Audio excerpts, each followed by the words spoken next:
Je vais être témoin au milieu de ma génération, annoncer ta parole, éclairer le peuple qui te cherche, témoigner de ton amour à tout ce monde découragé, apporter ta guérison, Seigneur, tous les cœurs qui sont blessés, redire au monde que tu es bon, Seigneur. Merci Seigneur Saint-Esprit. Non seulement tu traverses le ciel, mais tu viens traverser notre vie ce matin. Oui, comme une colombe, Saint-Esprit, nous voulons nous placer sous l'ombre de tes ailes. Alors, prends possession de chacun de nous. Et ce matin encore, fortifie-nous, éclaire-nous, guide-nous. Nous nous abandonnons à toi, Saint-Esprit. Par ton prédicateur, instruis-nous, Saint-Esprit.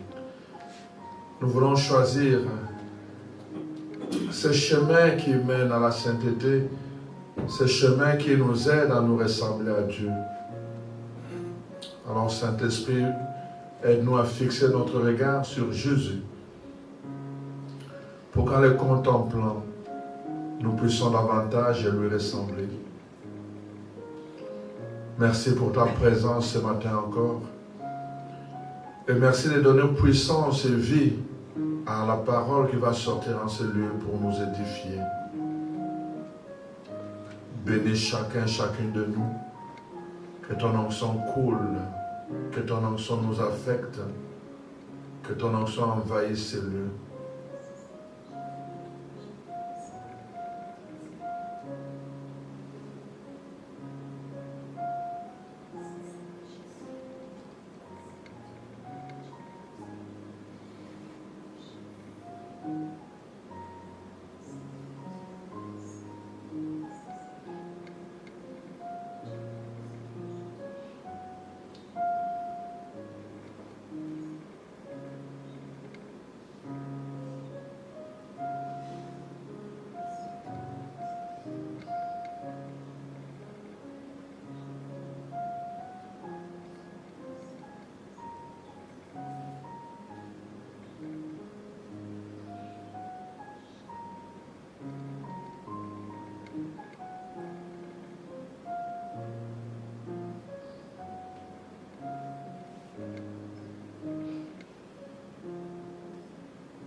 Amen.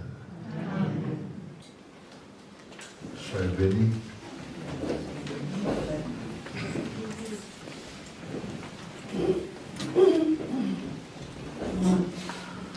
Ça va bien ce matin?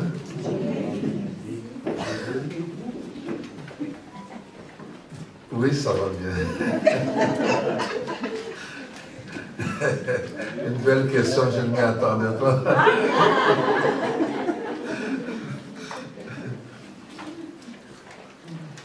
Alors, je bénis le Seigneur pour votre présence, je bénis le Seigneur aussi pour votre assiduité, votre persévérance. Merci d'être là encore ce matin. Nous sommes là pour apprendre. Nous sommes ici sur la terre comme dans une école.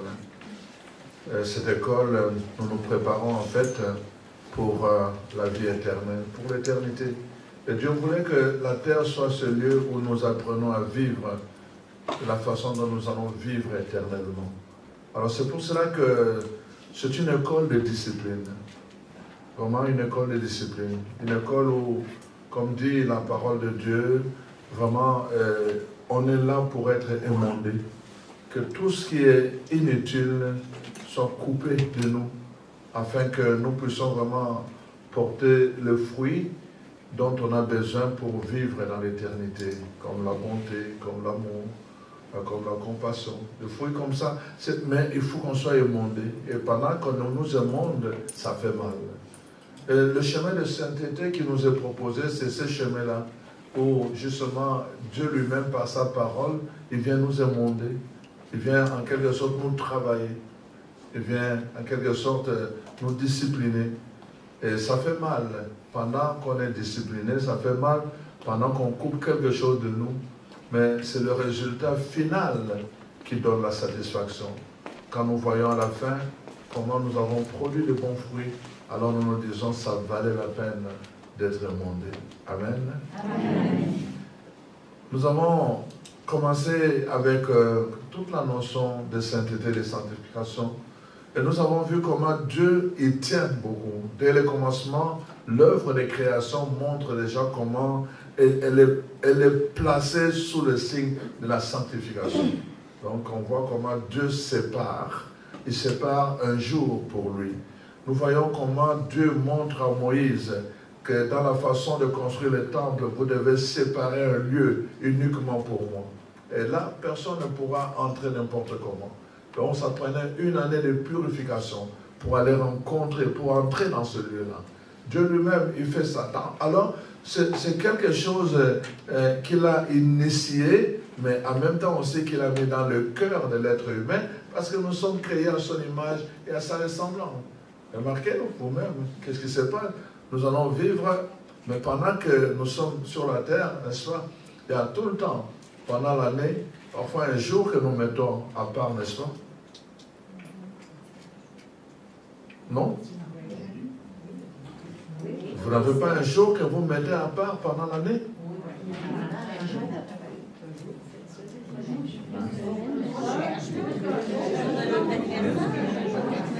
Je ne parle pas de l'Église, je parle de vous comme personne. Vous n'avez pas un jour que vous mettez à part pendant l'année.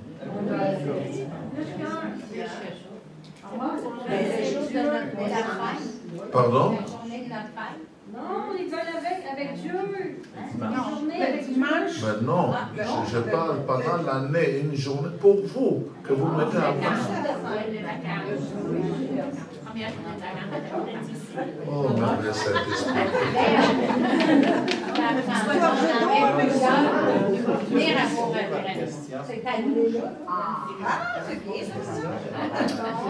Derrière, j'ai demandé un. Bon, en fait, mais le jour de votre anniversaire, non? C'est un jour qui est toujours le même qui est toujours mis à part, le même.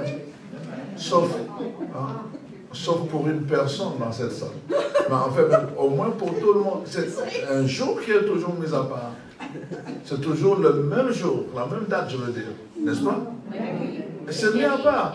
Ce jour-là, on sait qu'on va recevoir des appels, on va recevoir des cadeaux, on va recevoir de la visite. C'est mis à part comme ça.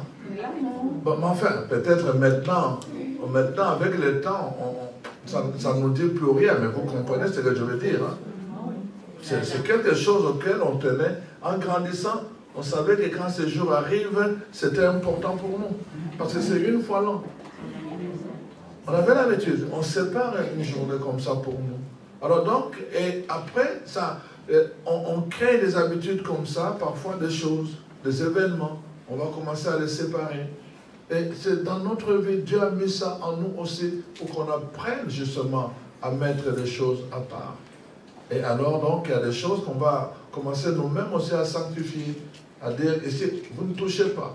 Donc on va prendre la Bible par exemple, on va commencer à dire, parce qu'on croit que dans ce livre, la parole qui est dedans est inspirée.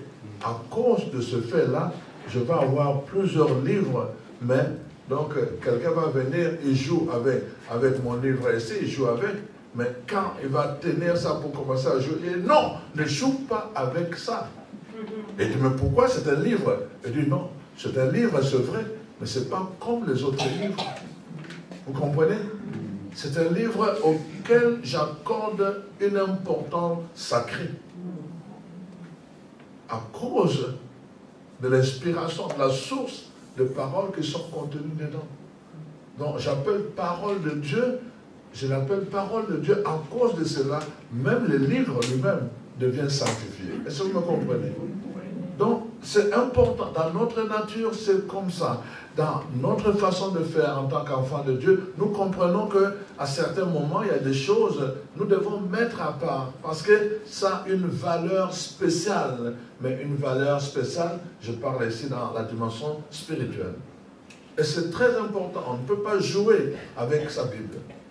Et quand nous mettons des choses à part, c'est très important que nous puissions leur accorder une attention. Il ne suffit pas de mettre la Bible dans une bibliothèque en disant « je l'ai mis à part et tout le reste ». Ça ne vaut absolument rien. Ce n'était pas fait pour être dans une bibliothèque, le livre de la parole de Dieu. Est-ce que vous me comprenez? C'est fait pour enrichir. Donc la parole de Dieu dit donc soyez enrichis, n'est-ce pas? De la parole de Dieu, des psaumes, de tout. C'est pour enrichir la vie des enfants de Dieu. C'est pour ça que vous allez voir que Dieu lui-même, quand il parle de sanctifier dans Deutéronome 6, il ajoute la question de l'idolâtrie. La question de l'idolâtrie, c'est que les enfants de Dieu tombent tout le temps dans l'idolâtrie à cause de cette pratique. C'est-à-dire, qu'est-ce qui donne vie à quelque chose? C'est la relation que j'ai avec cette chose-là. Si ma Bible est simplement placée dans une bibliothèque, ça reste un livre. À partir du moment où je commence à l'ouvrir, alors ça devient vivant. Est-ce que vous me comprenez?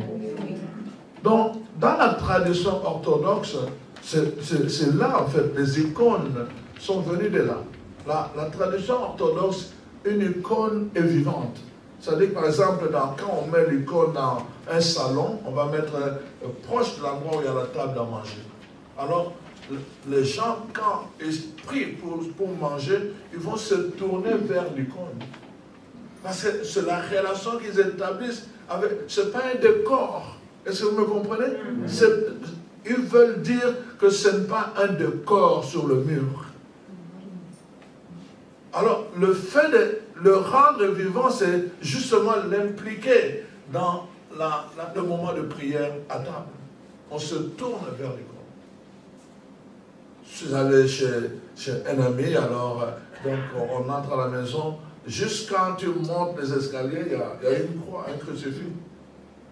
On monte les escaliers, bon, comme parfois, il y a des moments où je suis curieux, je regarde le crucifix. Je vous dis, je n'ai jamais vu un crucifix aussi rempli de toiles d'araignée comme ce que j'ai vu. J'étais vraiment peiné. J'ai dit, mais à quoi bon de mettre un crucifix comme un objet d'art? C'est de l'idolâtrie. Exactement, de l'idolâtrie.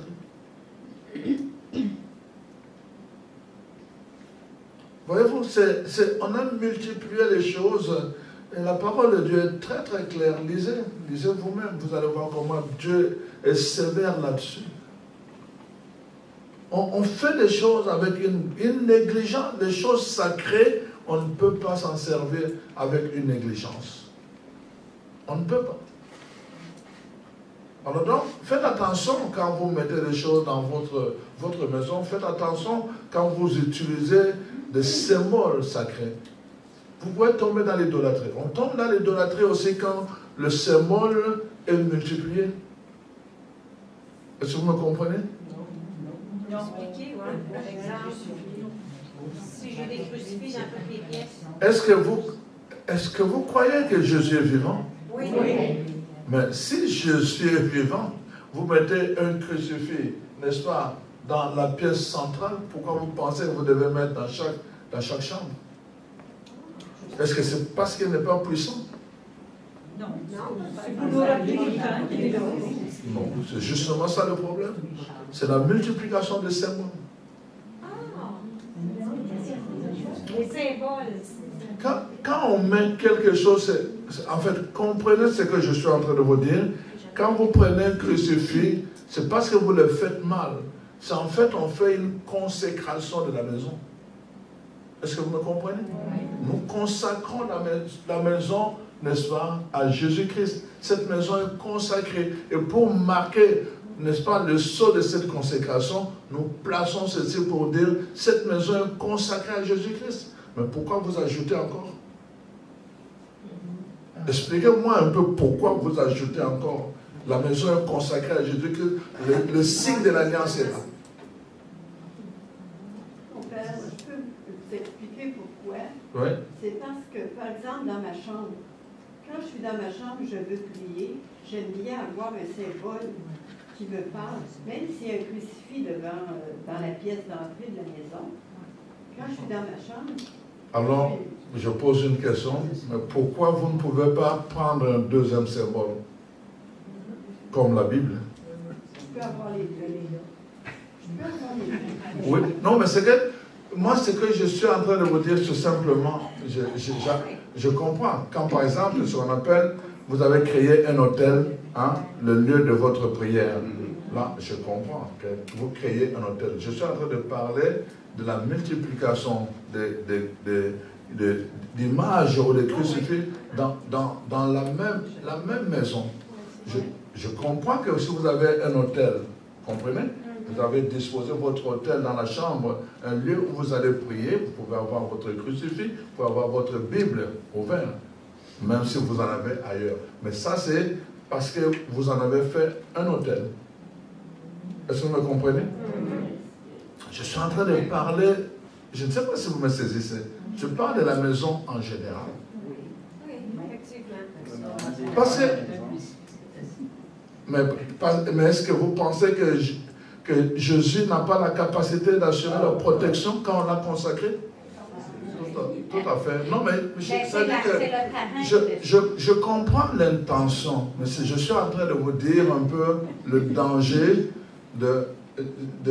même pour un enfant, parfois il va grandir avec ça, alors après il arrive à un moment donné une familiarité parce qu'il n'a pas la bonne catéchèse, et puis après ça ne lui dit plus rien à un moment donné. Voyez-vous? Moi, ce que je suis en train de vous dire, c'est de revenir à cette dimension de sacré. Que vraiment quand les gens se trouvent devant cette présence, qui réalisent qu'il y a une présence sacrée et pas banalisée. Ça, je mets ça entre guillemets. Je sais que ce n'est pas banalisé par vous autres, mais je parle en général. Il faut vraiment... Hier, je vous ai parlé de la prise de conscience. Ce qui nous manque, c'est la prise de conscience. On n'est pas souvent conscient, on est trop dans les habitudes. Alors, donc, c'est juste ça. C'est très important parce que quand on n'est pas conscient de cette présence, alors on peut... je vous lance maintenant le défi. Vous avez mis votre crucifix au salon, et puis là, les gens arrivent et vous commencez à parler de n'importe quoi. C'est une preuve révélatrice que cette présence n'est pas sacrée. Est-ce que vous me comprenez? Oui. Mais on n'est pas conscient. Je suis en train de vous dire, on n'est vraiment pas conscient. C'est juste ça le problème. On n'est vraiment pas conscient. Parce que si vraiment nous les rendons vivants par la relation, et si nous les rendons conscients dans notre mémoire, on ne peut pas, ce lieu-là, nous ne pouvons pas venir et commencer à parler de n'importe quoi.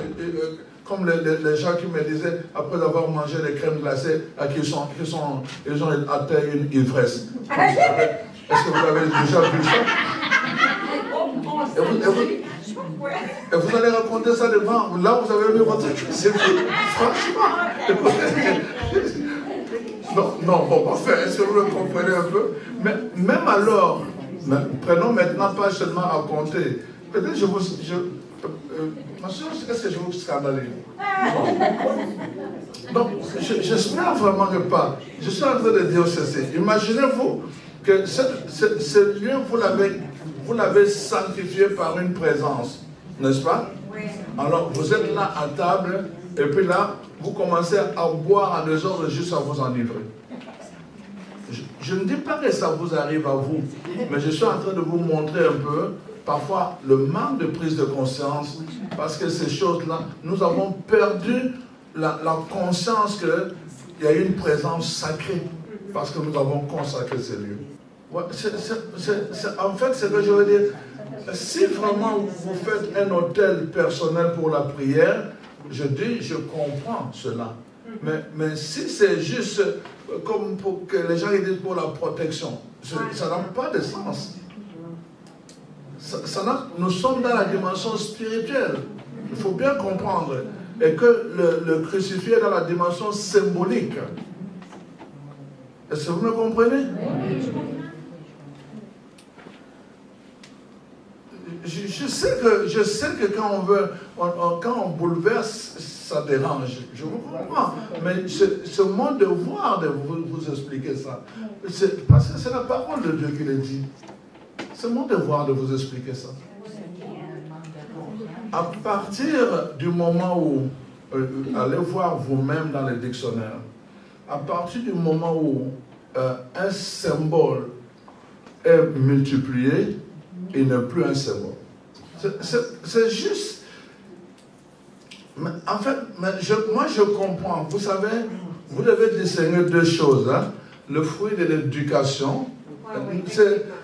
Tout ce que vous dites là, ce n'est pas le spirituel, c'est le fruit de l'éducation.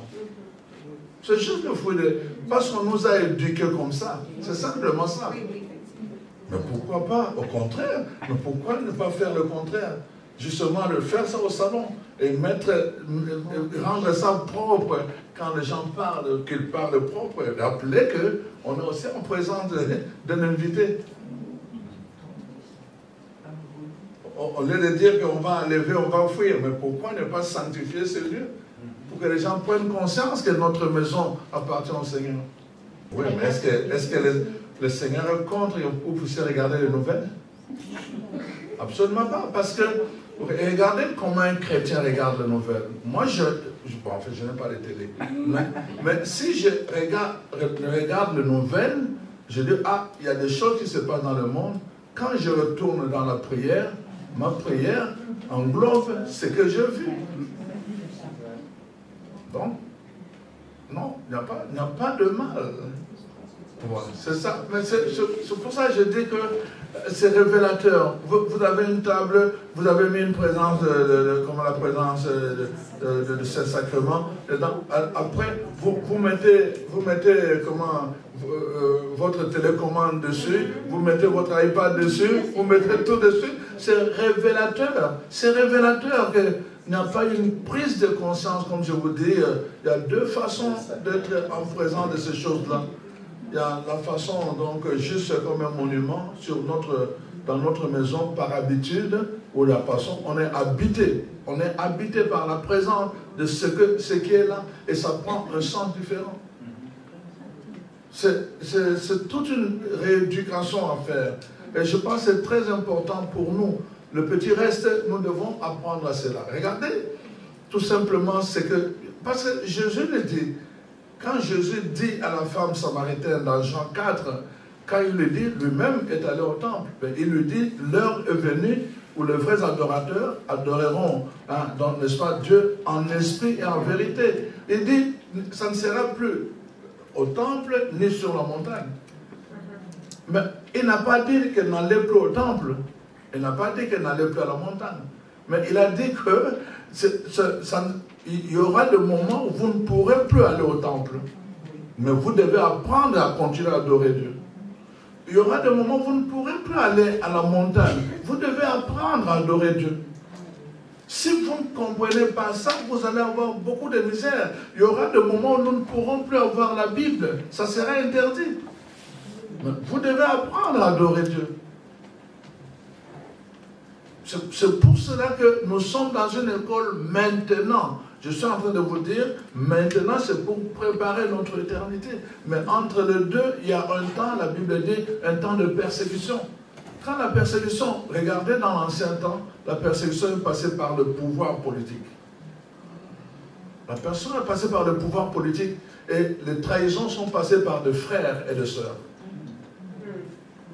Donc ne l'oubliez pas, les gens vont nous dénoncer que lui a des Bibles. Ils vont les dire.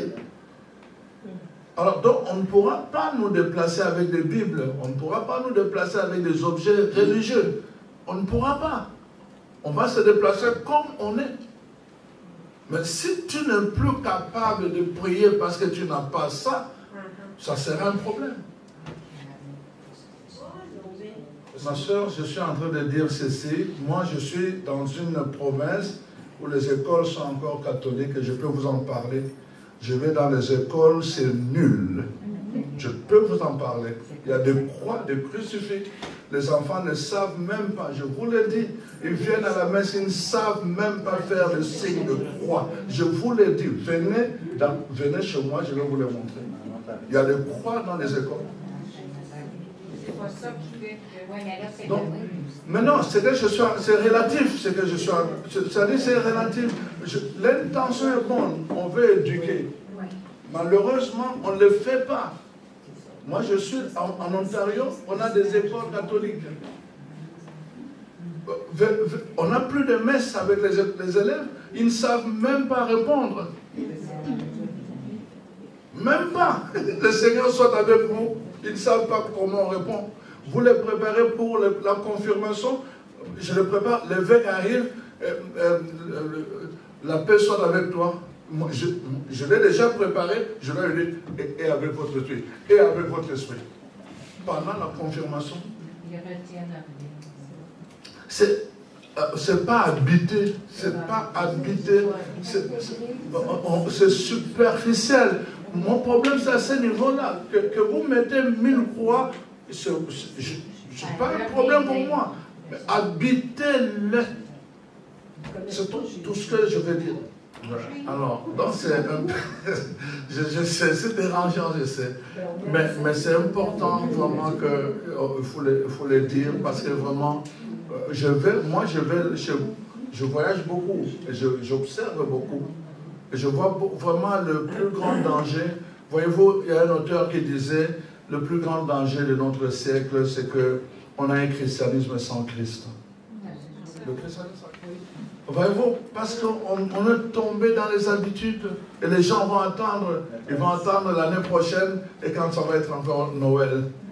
Et dès que vous arrivez au mois de septembre, le magasin commence à mettre les chants de Noël. Et tout le monde s'habitue. Noël, Noël. Mais on ne célèbre plus la même chose. Voyez-vous, alors, on va arriver au mois de Pâques, le magasin commence à mettre le jeu de comment?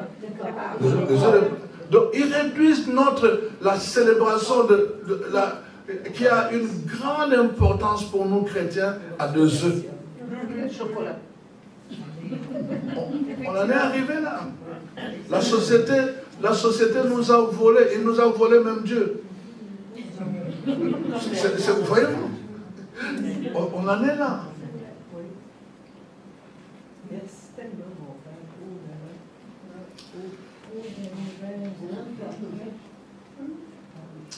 Alors, donc, nous sommes en train de faire ce cheminement. Nous sommes sur la terre pour apprendre.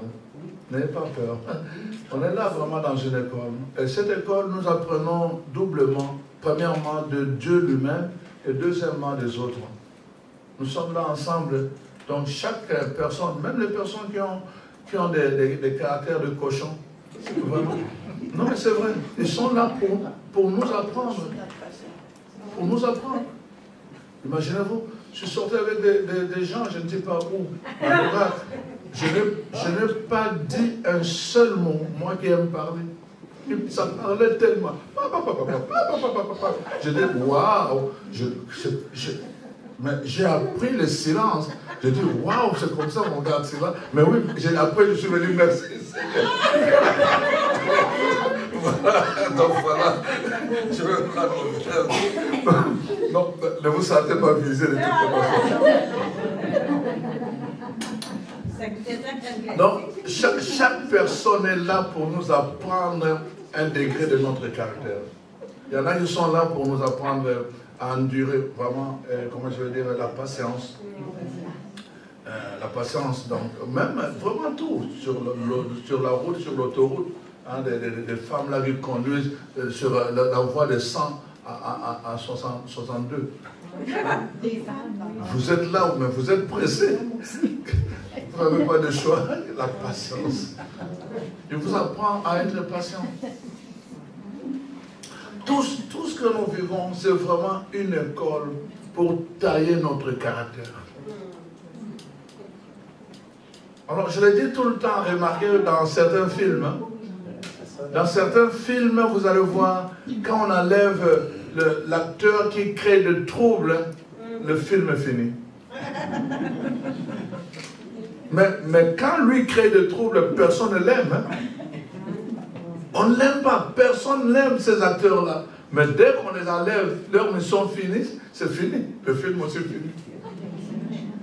Mais dans la vie, parfois, ces gens-là sont là. Mais dans la pensée de Dieu, parce que nous sommes dans une école, alors tout le monde est là comme un maître qui nous apprend, n'est-ce pas, à grandir et à forger les caractères qui nous permettent d'entrer sur le chemin de la sainteté. Nous devons accueillir ça comme cela. Il y a une partie que Dieu lui-même façonne en nous, il y a une partie que les autres façonnent en nous. Alors donc, il faut vraiment apprendre cela. Déjà, moi, vraiment, au début, moi, j'ai beaucoup souffert dans mon enfance avec ma deuxième mère, ma marraine, donc ma belle-mère, pardon. Alors donc, mais voyez-vous, en ce moment-là, quand j'étais enfant, ça m'avait révolté. Je ne comprenais pas comment une mère pouvait faire souffrir un enfant que j'étais. Mais aujourd'hui, quand je regarde avec beaucoup de recul, je comprends quand les gens viennent me parler de problèmes, de colère, de ceci. Je dis, oui, je comprends ce que c'est. Pardonner, c'est vraiment difficile parce que moi, j'ai eu beaucoup de misère à pardonner. Mais en même temps aussi, je peux leur dire, quand j'ai pardonné, ce que j'ai ressenti. Ça libère. On se sent libéré quand on a pardonné. Je peux parler de la souffrance, je peux parler de la difficulté de pardonner, je peux parler aussi de la joie de pardonner. Vous comprenez? Parce que j'en ai fait l'expérience. Mais comment j'ai fait l'expérience? Parce que j'ai eu cette femme dans ma vie. Cette belle-mère qui a saisi en fait le fait que j'étais un enfant, mais qui est entré dans les décors de mon père. Et puis, moi, je suis trop attaché à mon père, mais je ne comprenais pas. Personne ne m'avait dit que maintenant, il y a une femme qui est arrivée dans les décors de mon père, il faut laisser mon père. J'étais encore derrière mon père. Mais elle-même aurait pu me dire que maintenant, c'est mon tour, c'est ma place. Alors, donc, là, elle m'a pris comme un rival, au lieu de me prendre comme un enfant. Alors, voyez-vous tout ce que je pouvais subir. Mais j'étais fâché, révolté quand je grandissais. Mais aujourd'hui, je bénis le Seigneur pour elle. Je dis, elle m'a appris vraiment à dire le Notre Père dans la vérité. Parfois, je le disais, pardonnez nos offenses comme nous pardonnons à ceux qui nous ont offensés. Ça ne disait absolument rien. Rien. Je ne savais pas ce que c'est l'offense. Je n'avais jamais été offensé. Mais là, dans cette école-là, j'ai appris ce que c'est être offensé. Ça fait mal. On a tendance à minimiser. Oh, il faut pardonner. Non, non, non, non, pas comme ça. Il ne faut pas dire comme ça. Oh, il faut pardonner. Vous ne comprenez pas ce que vous dites. Voyez-vous? Ce n'est pas comme ça. Il faut prendre le temps avec la personne. Il faut cheminer avec la personne. Parce que ça ne vient pas, sauf quand Dieu lui-même donne la grâce. Mais ça ne vient pas comme ça. Il faut attendre le temps de Dieu. Et alors donc, mais il faut accompagner la personne à prendre conscience qu'en restant comme ça, on reste soi-même prisonnier de sa colère. Parce qu'en fait, moi j'étais en colère, elle ne s'en occupait même pas, elle n'y pensait même pas. Elle n'y pensait même pas. Le jour où je suis allé la voir pour lui dire que je lui pardonnais, elle était même étonnée. Voyez-vous? Donc, mais moi, pendant ce temps-là, moi, je souffrais, elle ne souffrait pas. Donc, on pense tout le temps, et quand on est en colère contre quelqu'un, que la personne souffre. Absolument pas. C'est vous qui souffrez. Alors, donc, c'est quand on comprend, mais c'est l'école qui m'a fait comprendre cela. Est-ce que vous me comprenez? C'est l'école de la vie qui m'a fait comprendre cela. Et alors, donc, on sait maintenant, donc je sais maintenant que je peux aider d'autres personnes. D'ailleurs, je me rappelle, j'étais allé en Haïti à Port-au-Prince et je commençais à prêcher sur le pardon. Mais je vous dis, je ne parlais plus de théorie, je leur parlais d'expérience. Et je pouvais voir dans la salle, quand on devait commencer à faire la prière pour le pardon et la libération, je pouvais voir dans la salle je vous dis là, le corps qui tremblait comme ça. Je voyais que intellectuellement, ils comprenaient le message, mais dans leur cœur, il y avait une résistance. Je ne peux pas pardonner. Comment je peux pardonner après tout ce qu'il m'a fait là? Comment? Et les gens poussaient, les gens criaient parce qu'ils comprenaient, mais le cœur ne voulait pas. Et alors, c'est le corps qui tremblait. Mais je pouvais comprendre. Mais eux, ils ne pouvaient plus résister parce que je ne leur parlais plus de paroles, je leur parlais d'expérience.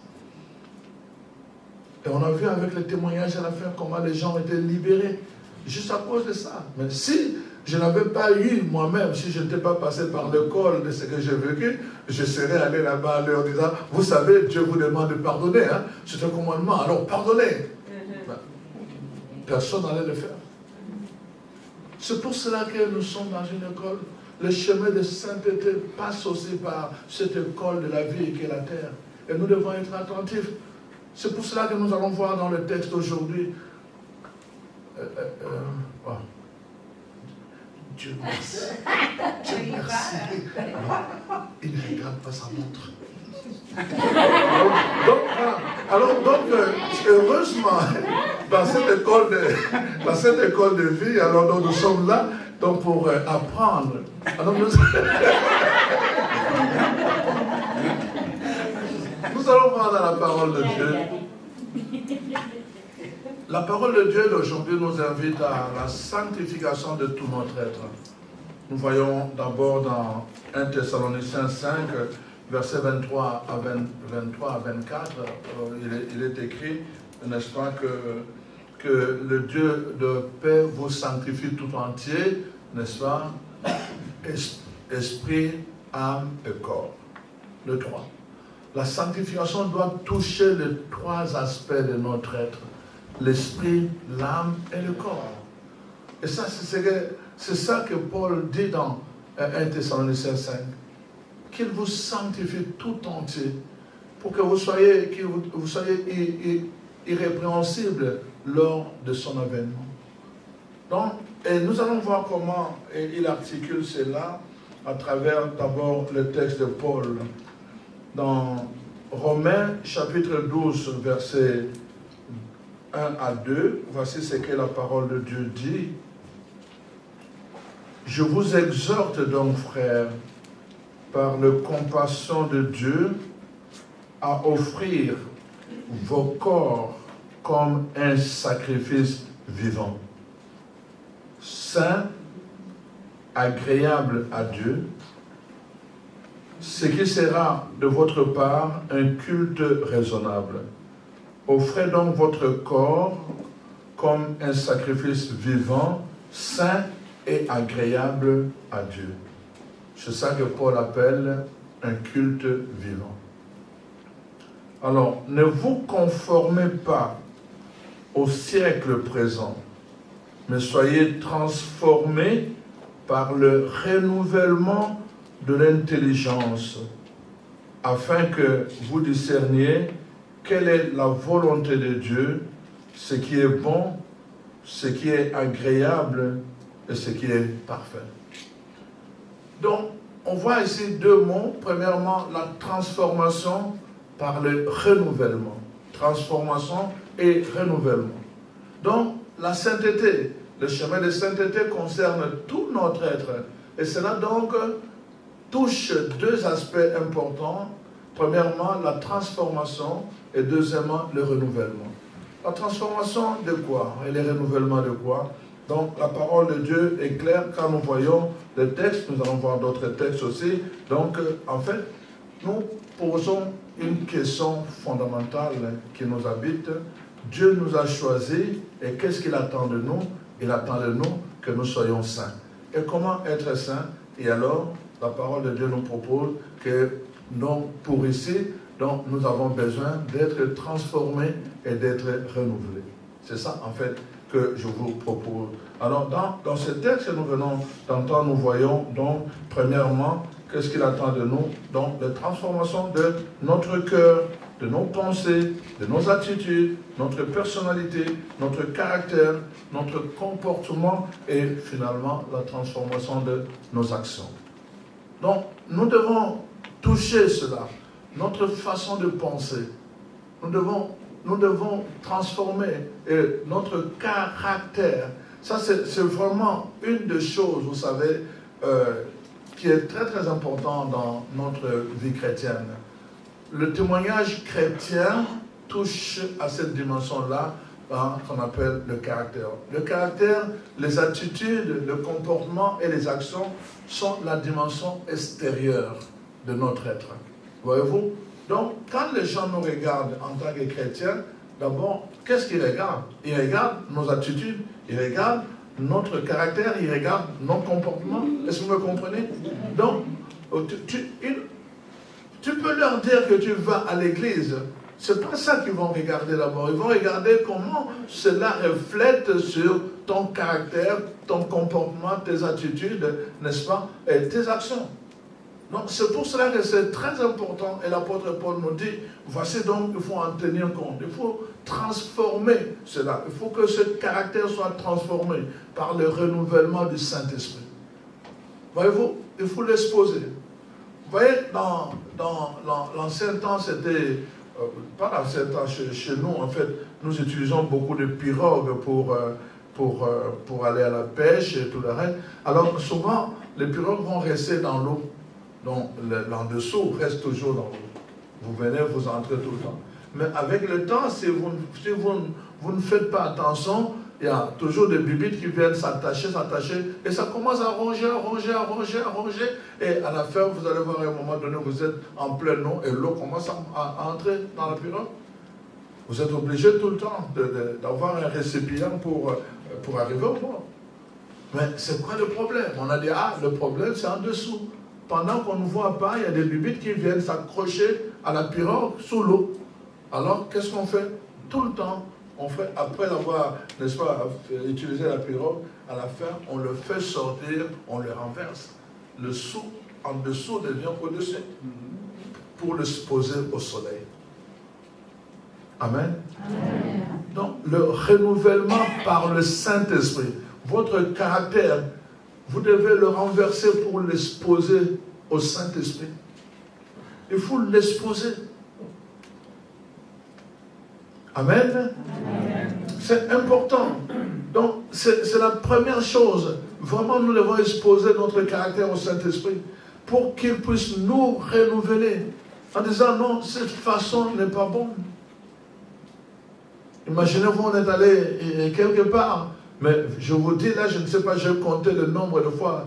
Donc, en espace de temps qu'on avait là, les voitures qui sont passées là, on dirait que toutes les voitures avaient enlevé leur tuyau d'échappement. Je dis, mon Dieu, on était en plein air. Je dis, mais c'est pas possible. Mais vraiment, en peu de temps, je commençais à compter. Je ne faisais que compter. Dans le 200, dans le 200. Je dis, mais c'est pas possible. Mais les gens se plaisaient. En plus, c'était des jeunes souvent. Donc, voyez-vous, mais c'est ça. Alors on dit, non, ça c'est un caractère de cochon, cette voiture. Il faut l'amener au garage. Le travail du garage, c'est de renouveler certaines choses pour que ça ne puisse pas produire de bruit qui dérange les gens. Vous comprenez un peu? Alors donc, c'est ça. Le Saint-Esprit, la Bible dit, son travail c'est de polir. Vous voyez, quand on va couper un arbre, on coupe des planches, mais quand on a taillé les planches, parfois, si vous passez la main, vous pouvez vous blesser, parce que c'est encore sauvage. Vous comprenez? Donc, avant de fabriquer des chaises, la première chose, c'est qu'il faut polir. On enlève les sauvages. Vous comprenez? Et ça, c'est le travail du Saint-Esprit. Il prend notre caractère, qui est dans ce qu'il y a de sauvage, il commence à polir, enlever les sauvages. Et alors, nous devenons agréables, pas seulement pour Dieu, mais aussi pour les gens autour de nous. Voyez-vous? C'est un travail, mais nous devons exposer notre caractère pour que le Saint-Esprit fasse son travail. Donc, voyez-vous, Paul insiste là-dessus, 2 mots. Vraiment, nous avons des choses à transformer. Nous devons nous poser nous-mêmes cette question-là. Qu'est-ce qui est dans notre caractère, dans nos attitudes, dans notre comportement, de plaît à Dieu et aux hommes? Parfois, les hommes nous aident à comprendre ce qui déplaît à Dieu. Lui, Bon, non, ne parle pas. Et tu parleras quand il partira. Ah, pourquoi? Lui, quand vous lui dites quelque chose, il apprend il va tout de suite, là, tout le village va le savoir. J'ai dit, bon, il n'a pas la discrétion. Il faut l'exposer au Saint-Esprit. Alors, il va l'éduquer. Il va commettre une gaffe. Une personne va le savoir. Et les gens vont commencer à en parler. Tout le village va le savoir. Et puis là, il dit, oh, c'est comme ça et ça fait mal. Ah, ok. Le travail du Saint-Esprit. Le travail du Saint-Esprit. Alors, c'est comme ça et ça fait mal. Et là, la personne comprend qu'elle ne va plus le faire. Vous allez voir la même personne.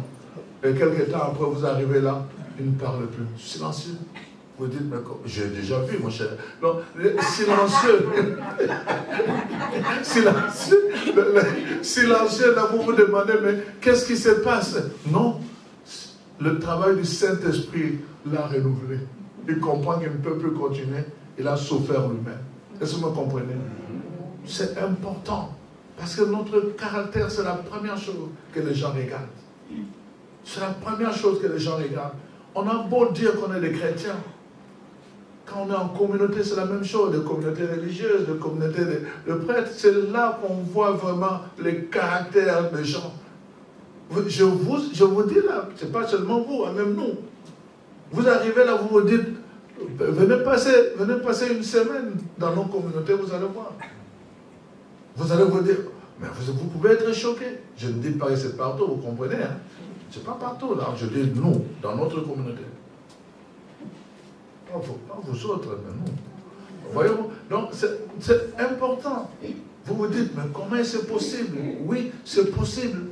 Quand les gens n'ont pas été polis par le Saint-Esprit, ils viennent avec un peu de sauvage en eux. Est-ce que vous comprenez l'expression sauvage? Hein? Donc, ce qui n'a pas été poli, ce qui blesse les gens, ce qui blesse les autres. Alors, ils viennent avec, mais s'ils sont en communauté, ça sera toujours ça. Donc, c'est pas évident.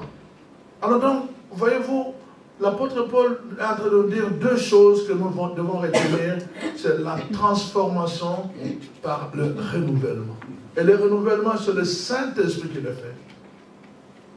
Voyez-vous, c'est le Saint-Esprit qui le fait. Nous devons nous exposer à lui. Et c'est la première démarche à faire. De prendre conscience qu'il y a quelque chose en moi qui ne plaît pas à Dieu. Prendre conscience de cela. Et dire, je vais l'exposer au Saint-Esprit. Et alors, quand je l'expose au Saint-Esprit, je le laisse maintenant poli. Et ça fait mal. Je suis en train de vous dire, ne dites pas, oh mais comment, je pensais que ça serait, et tout ça, pourquoi je fais ça, finalement je souffre. Oui, mais parce que ça fait mal polir. Amen. Amen. Donc, alors, nous voyons donc dans ce texte-là, nous allons prendre le temps de lire aussi je pense que je vais terminer par ça si j'ai encore quelques minutes. Donc, par Éphésiens. Nous allons lire Éphésiens. Mais avant Éphésiens, je vais lire Colossiens, chapitre 3.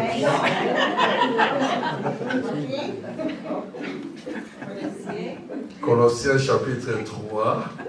Éphésiens, ça sera 4.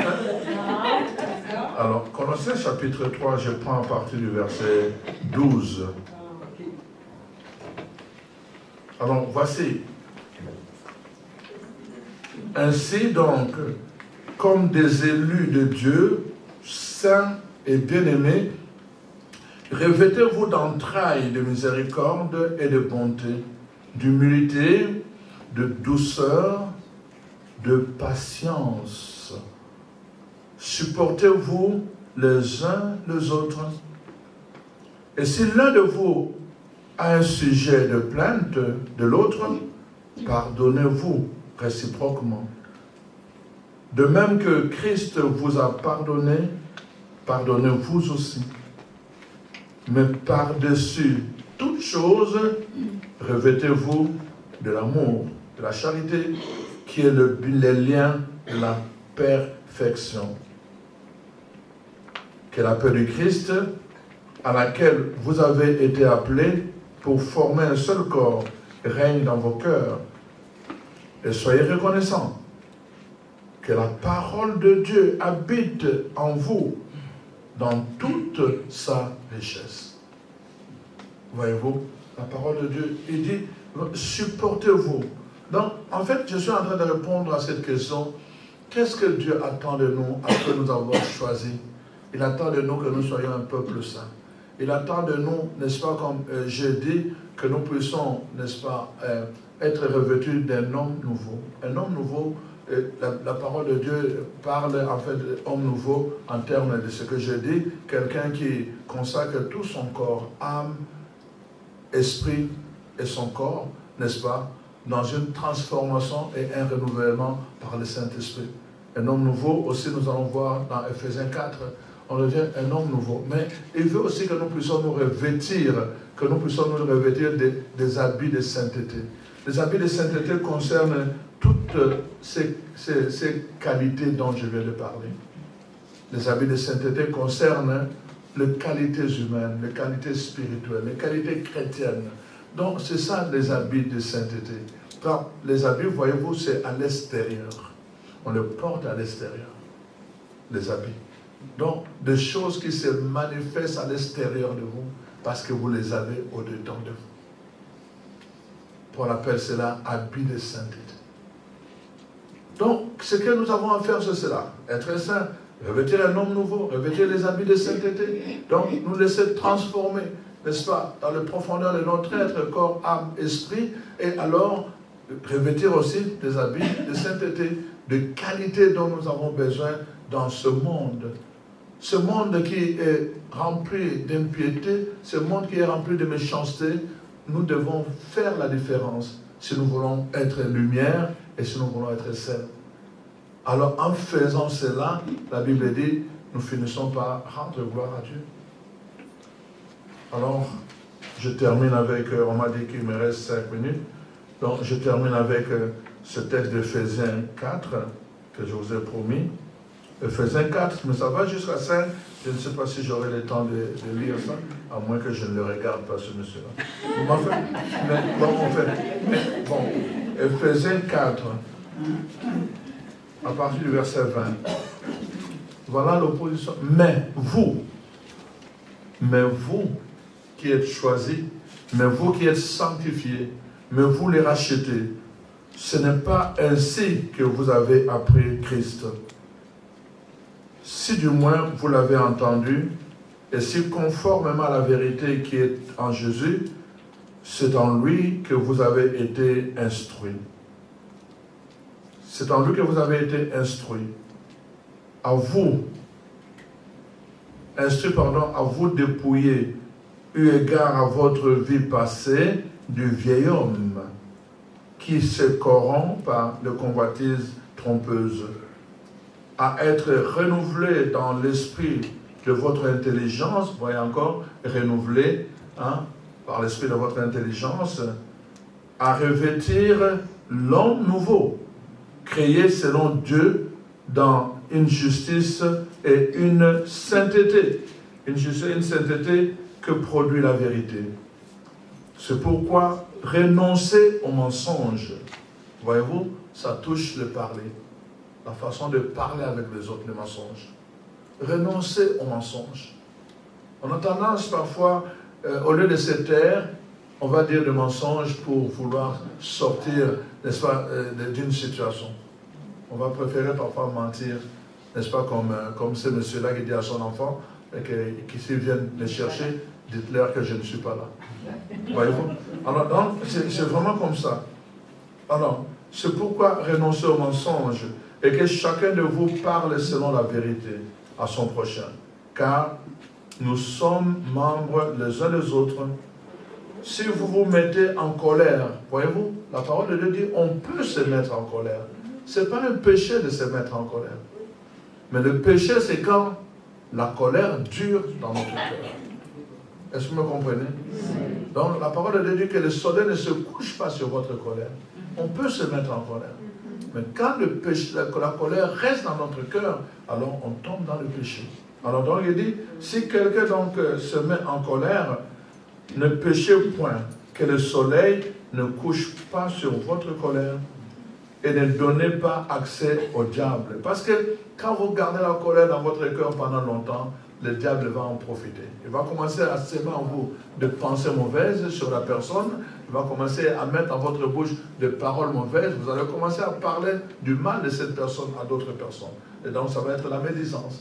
Vous donnez accès au diable parce que la colère demeure dans votre cœur. Et alors que celui qui dérobait ne dérobe pas, ne dérobe plus, mais plutôt qu'il travaille en faisant, n'est-ce pas, en faisant de ses mains ce qui est bien. Donc c'est le conseil à donner à ces deux enfants la pickpocket, n'est-ce pas? Alors donc, au lieu qu'ils aillent toujours voler, juste à voler Dieu dans l'église, donc ils peuvent travailler par leurs propres mains. Voyez-vous? Alors donc c'est ça. Donc pour avoir de quoi donner à celui qui est dans le besoin. Qu'il ne sorte de votre bouche aucune parole mauvaise. Est-ce que vous avez entendu? De votre bouche aucune parole mauvaise. Wow. Alors, mais s'il y a lieu que quelques bonnes paroles sortent qui servent à l'édification et qui communiquent une grâce à ceux qui l'entendent. Parlez bien, pour parler que les gens puissent en tirer quelques bienfaits. Que les gens disent, j'aime souvent être à côté de cet, il est sage, il dit de bonnes paroles qui édifient, que les gens trouvent une grâce quand vous parlez. Ne parlez pas juste pour parler. Et quand vous n'avez rien à dire, taisez-vous tout simplement. C'est ça que la parole de Dieu nous dit, ne dites pas des paroles mortes. Parce que nous avons un pouvoir, et ce pouvoir est sur notre langue. Alors donc c'est important, la parole de Dieu nous dit. Alors la parole de Dieu dit aussi que voilà des choses qui doivent disparaître, que toute amertume, toute animosité, toute colère, toute clameur, toute calomnie, toute espèce de méchanceté disparaissent au milieu de vous.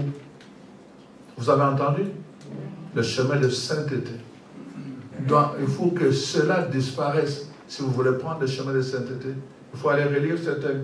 Et alors, soyez bons les uns envers les autres, compatissants, vous pardonnant réciproquement comme Dieu vous a pardonné en Jésus-Christ. Soyez bons. Soyez bons. Vraiment, c'est important. Et vous pouvez continuer jusque...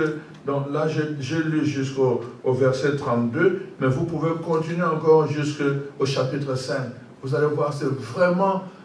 Moi, j'appelle ça un code de conduite sur le chemin de sainteté. Quand j'ai demandé d'aller au séminaire, on m'a posé la question, pourquoi tu veux devenir prêtre?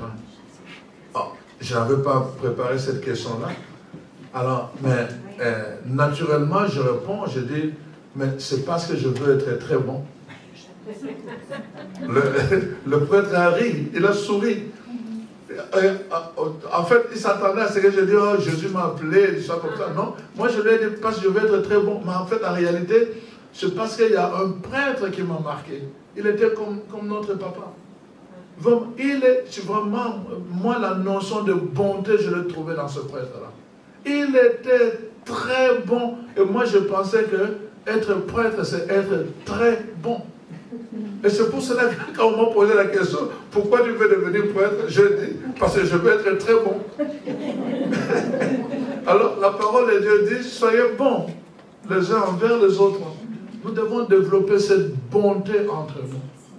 Vraiment, ce n'est pas normal qu'entre nous chrétiens, nous puissions vraiment faire de coups bas.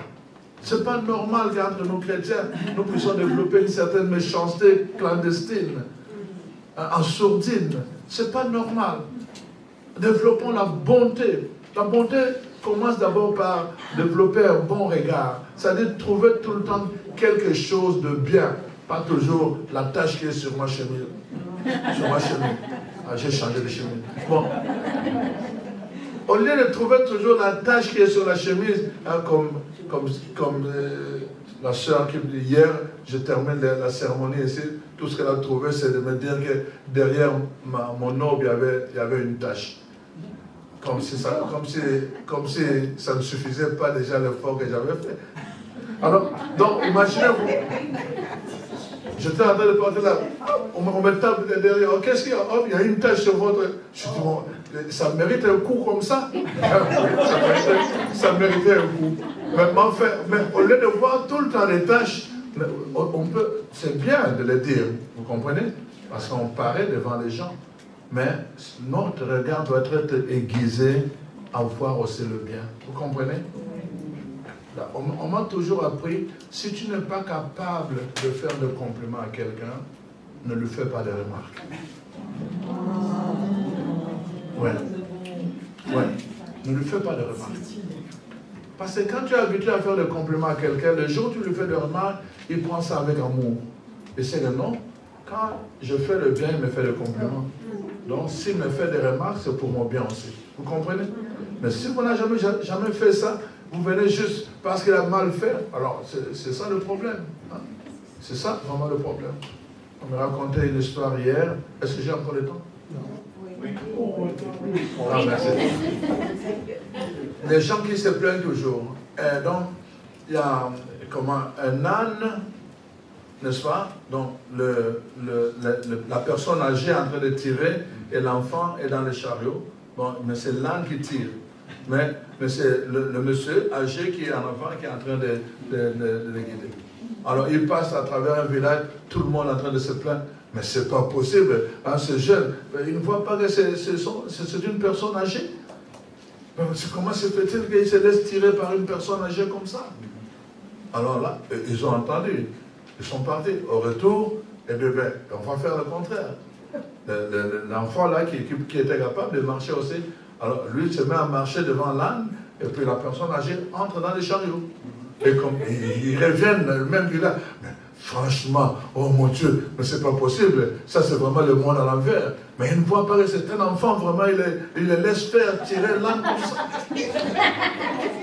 Les deux s'arrêtent au milieu du village, en colère. Alors il dit, bon, tu marches de ce côté, moi je marche de l'autre côté. Ils commencent à marcher ensemble, à pied. Mais là, la dernière partie du village le voit marcher l'un et l'autre à côté de l'âne. Il dit, mais c'est pas possible, c'est ridicule ça. Ils sont, mais pourquoi alors vous traînez un âne s'il ne peut pas monter dessus? Aucune satisfaction, aucune. Ils ont essayé les trois positions, mais rien n'a marché. Donc, les gens se plaindront toujours. Mais les enfants de Dieu doivent apprendre à bénir, à trouver le bien. Alors, soyez bénis.